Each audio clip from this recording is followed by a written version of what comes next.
जय हिंद प्यारे साथियों, मैं मिस्टर श्रीवास्तव फिर आज के सामने एक नई अपडेट लेकर हाजिर हूं। और आज मैं आपको बताऊंगा कि कोस्ट गार्ड, नाविक और जीडी या डीवी के लिए आप कैसे फॉर्म अप्लाई करेंगे। इसका नोटिफिकेशन काफी समय पहले आ गया है। बस 8 तारीख जो आज क्या कहते हैं 6 तारीख है, 2 दिन बाद इसके अप्लाई जो शुरू हो जाएंगे। मैंने पिछली वीडियो जो बनाई थी दिल्ली पुलिस के लिए, उसमें कई लोगों की कमेंट मेरे पास आई थी। उन्होंने कहा था कि सर आप पूरी वीडियो बनाइए, आपने अधूरी वीडियो बनाई है। तो उसके लिए मैंने आज देखो ये सारा कुछ जो है वो पूरी डिटेल समेत मैं आपको पूरा प्रोसेस समझाऊंगा कि आपको कैसे सिलेबस है वो अप्लाई करना है और क्या क्या चीज क्वालिफिकेशन के लिए मांगी है, क्या तुम्हारे पास 10th होना चाहिए, हाई स्कूल होना चाहिए, सारा कुछ मैं आज आपको बताऊंगा। चलो शुरू करते हैं फिर स्टार्ट। देखिए साथ पहले मैं बता दूं कि कोस्ट गार्ड नाविक जीडी डीवी न्यू रिक्वायरमेंट आ गई है 2023 के लिए है। ठीक, अगर मैं बात करूं यहाँ पे तो नाविक जीडी जो है वो 260 वैकेंसी देखने को मिल रही है। यहाँ पर काफी अच्छी वैकेंसी है और जो सबसे ज्यादा फॉर्म जो है वो इसी में ही फिल कर, क्योंकि यहाँ पर जीडी की वैकेंसी है, सिपाही की रैंक पर है, आप सबको पता होगा। ठीक, आगे बात करता हूँ तो नाविक फिर डीवी की है यानी डोमेस्टिक ब्रांड की है। यहाँ पर उसकी पोस्ट हम बात करूं तो 30 पोस्ट दी गई है। फिर यहाँ पर यांत्रिकी 60 वैकेंसी दी गई है। ठीक, अप्लाई डेट जो है मैंने कहा था आपसे कि 2 दिन बाद शुरू हो जाएगी। तो यहाँ पर 8 सितंबर 2023 से शुरू हो जाएगी। ठीक, आप जाएं और फॉर्म अप्लाई कर सकते हैं। पहले फॉर्म अप्लाई करेंगे तो ज्यादा बेटर रहेगा आपके लिए।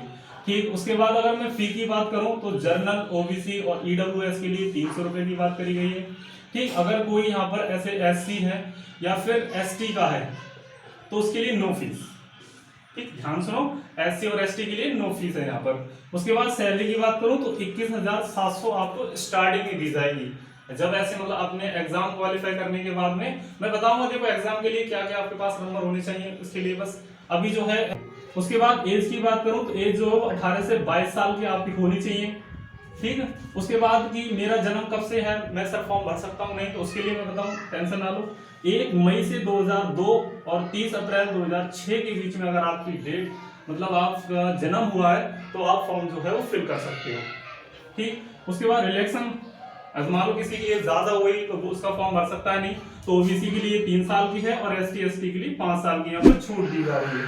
ठीक है, उसके बाद क्वालिफिकेशन की बात करूं मैं कि सर जीडी के लिए मेरे पास क्या होना चाहिए, तो जीडी के पास आपके पास 10+2 यानी कि दोनों होने चाहिए, 10 या इंटर दोनों। ठीक, उसके लिए विद मैथ और फिजिक्स, ध्यान सुनिए, मैथ और फिजिक्स वाले ही बस यहाँ पर कर सकते हैं जीडी में। ठीक है, मैथ और फिजिक्स वाले।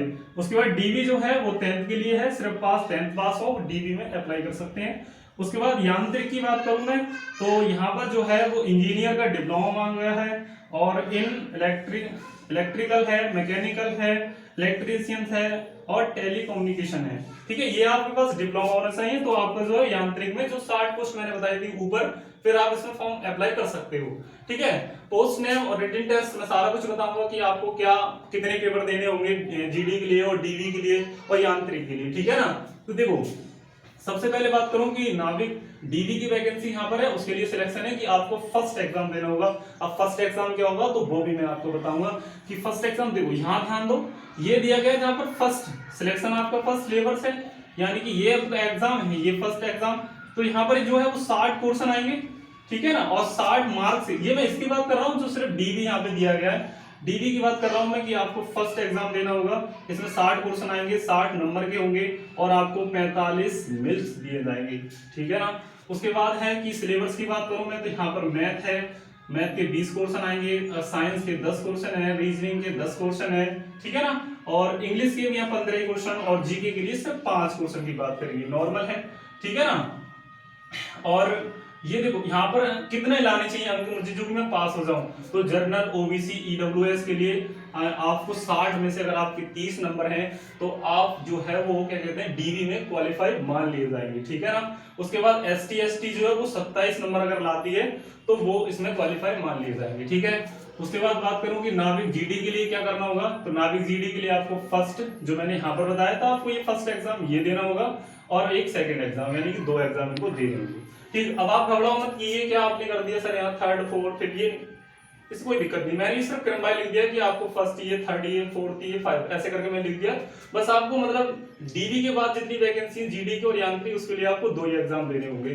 ठीक है ना, तो यहाँ पर ये है बस आपकी ट्रेड के समय जो आपकी ट्रेड होगी उसके संबंधित में आपसे पूछ लिया जाएगा, जैसे इलेक्ट्रिकल है और यांत्रिक में, ठीक है, और ये मैकेनिकल के लिए है, बस ये यहाँ पर है।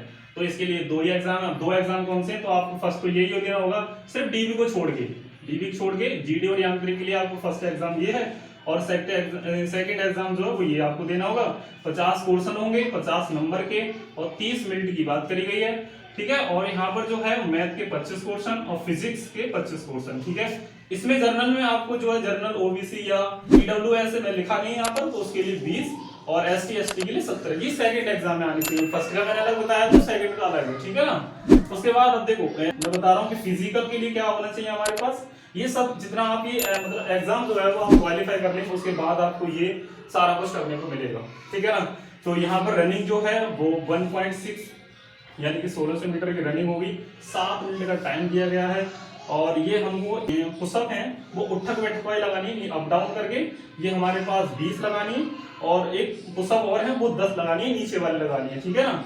और हाइट की बात करूं तो 157 सेंटीमीटर आपकी हाइट होनी चाहिए, ठीक है ना। मैंने ये सारा कुछ आपको समझा है, ठीक। बताना कि कैसा रहा, अच्छा लगा आपको नहीं, या कुछ समझ में नहीं आया हो तो कमेंट में मुझे बता देना, ठीक है। उसके लिए फिर मैं आपसे विदा चाहता हूँ कि अगर इसमें कोई आप कुछ रह गया हो बताने से तो कमेंट में नीचे लिख देना, मैं आपके लिए ऐसी वीडियो और लाता रहूँगा, ठीक। चलता हूँ, उसके लिए धन्यवाद। जय हिंद प्यारे साथियों।